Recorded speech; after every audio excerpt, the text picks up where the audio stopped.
Hello guys, welcome back to my channel.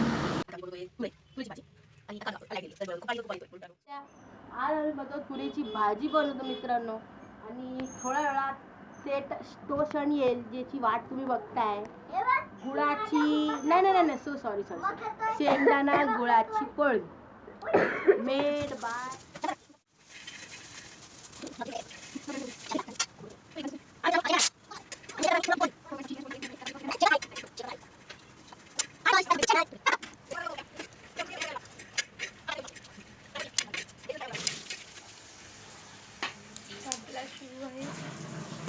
हे झाल्यावर finally गाईस आपले शेंगदाणे झाले मस्त लाल एकदम.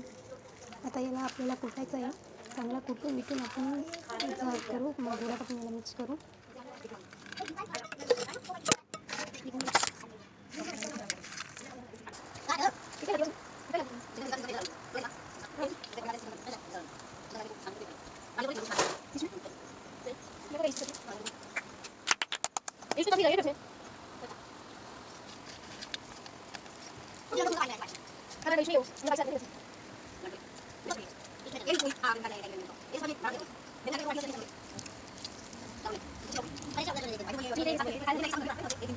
आम्ही कणिक मळून राहिलो, गव्हाची पिठाची कणिक मळून राहिलो आणि ही झालेली तयारी आमची शेंगदाण्याची पोळी करायला.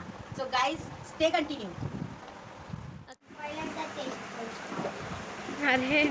झालेलं तयार आहे. तर आता आमचं कणिक पण झालेलं आहे. तुम्ही इकडे बघू शकता मस्त एकदम सॉफ्ट झालेला आहे डो बनून. तर आता आम्ही प्रोसेस चालू करणार आहोत. पण एक 10 मिनिटाचा ब्रेक घेऊ कारण की रेबिकाला जेवायचं आहे. मग तिथं जेवल्यानंतर आम्ही हे प्रोसिजर चालू करू.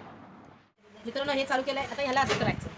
मग एकदम सोपी पद्धत आहे मित्रांनो. पण थोडंसं स्टार्टिंगला तुम्हाला असं वाटेल पण एकदम सोपी पद्धत आहे मित्रांनो. मी पण फर्स्ट टाइम करते मित्रांनो. तर तुम्ही बघू शकता मित्रांनो आमचा पोलपट आलेला आहे. याच्यावरती आपण कागद टाकणार आलेला नाहीये मित्रांनो. याच्यावरती कागद टाक. कागद कशाला? सुका आटा आणा, पीठ आणा जाऊन आतमधून. मित्रांनो हे झालेलं असं हे करू. आता मग छोटा वाला दे. मित्रांनो तुम्ही बघू शकता हे बघा. आता मी फर्स्ट टाइम करते मित्रांनो. मग मला पण थोडीसं भीती वाटते. पण आता आम्ही बनवतोय कारण की ही भीती वाटते. ते बघा समोर ती बघा आमची आई बसलेली आहे. ती बोलते तुम्ही ब्लॉग बनवताय तुम्ही काय करा. तुमचं काय ते तुम्ही करून घ्या. मला काही सांगू नका. आम्ही करून टाकलो. तर ही बाईने आज आम्हाला धोका दिलेला आहे. ही बाई बघू. अजून जरा पीठ आण, जास्ती लागणार पीठ. तर मित्रांनो आमची पोळी होती अशी जसं झाली तसं खाऊ आम्ही. आता पटपट कर बोल की. तर मित्रांनो हे बघा असं करायचं याला. हे कोणची पद्धत झाली कळलं का मित्रांनो तुम्हाला? याचं तोंड बंद करायचं. कसं माझं तोंड बंद होत आहे म्हणून याचं तोंड बंद केलं आहे. कळलं का?